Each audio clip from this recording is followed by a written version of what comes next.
Hey everyone, welcome back. In today's video, I'm going to show how to blur face in video. Let's get started.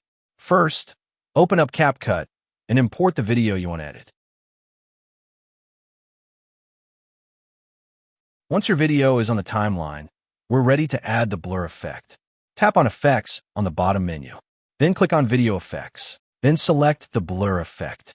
You'll see the blur added over your whole video. If you want to adjust the strength of the blur, then simply tap the effect. Then click on Adjust.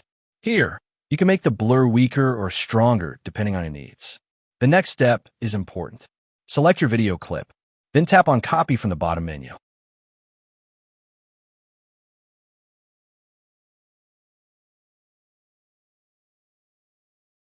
Then choose Overlay from the bottom menu. This will add a second copy of your video underneath the first one.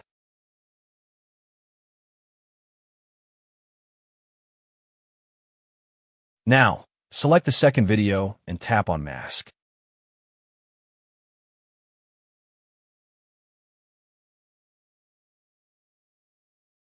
In the mask options, you'll see several shapes, but for blurring a face, the circle mask usually works best. Click on Invert button.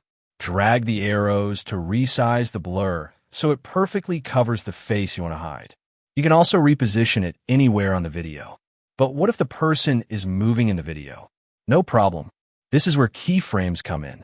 Go to the beginning of your video, tap on the keyframe icon, then move the video forward a little bit.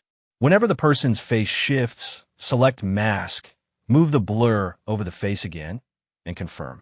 Repeat this step for every new movement, and the blur will follow the face throughout your video. And that's it. That's how you can blur a face in CapCut quickly and easily. If you found this tutorial helpful, make sure to give it a thumbs up, subscribe for more CapCut editing tips. Thanks for watching.